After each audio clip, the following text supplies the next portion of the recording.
Hey everybody, welcome to lesson 9. This week we are finishing up with the persuasive essay. You will submit a final draft by midnight Saturday.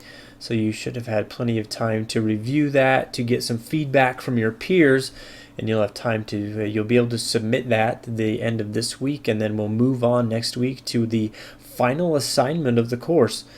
So that's the main objective for this week.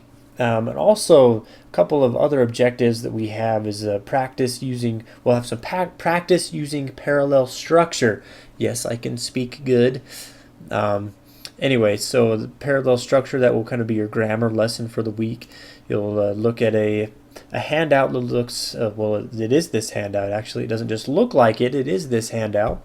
So it talks about parallel structure and why that's important in writing, to kind of keep things parallel when, say for instance, you're using lists and verb structure and all different things like that. Parallel structure is an important way for getting your ideas across to other people, so keep that in mind in the grammar lesson this week. You've got some readings and discussion obviously for the week, same as usual. One is talking about to write is to edit. How writing is, I know when I write, I'm constantly editing things, trying to make it sound as good as I can, which is good in some instances and a challenge in others, but as we write, we are continually editing. Editing is an extremely important process in terms of writing. That's how we get things to a stage of finish that we're happy with, because really any kind of writing isn't completely done. But we just get it to a state where we can share it with other people and where it gets our meaning across well enough, so we're not endlessly revising, which is what we could do. So we'll talk about that in the discussion boards this week, and also a fireside address by Elder Bednar called Things as They Really Are, talking about the things of the Spirit, spiritual knowledge, etc., etc. So that's the basic structure of the week. You've got some writing lessons on plagiarism and proofreading. We'll also talk about, we'll learn how and why it's important to proofread a final draft. Proofreading is very important.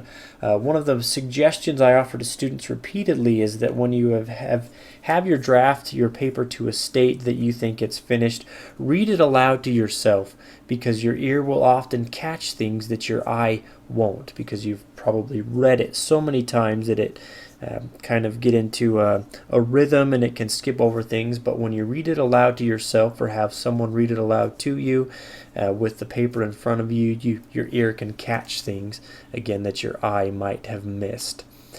And so you'll submit your final draft. Take 3 copies of your essay to your gathering on Thursday. You can get more feedback and encouragement there. And that's pretty much what's on the board for the week. We've got the class discussion boards are open for business. People are already in there talking about things, answering these specific questions here. And my lesson 9 lowdown is ready to go. Save this rundown essay, which will be there as soon as I get it uploaded. Also, a quick reminder that my Mormon Vision of Language videos aren't required, so you can watch them if you would like to. But you don't have to. I won't require that of you. Just wanted to point that out. If you have questions about anything, please do feel free to let me know. My inbox is always open.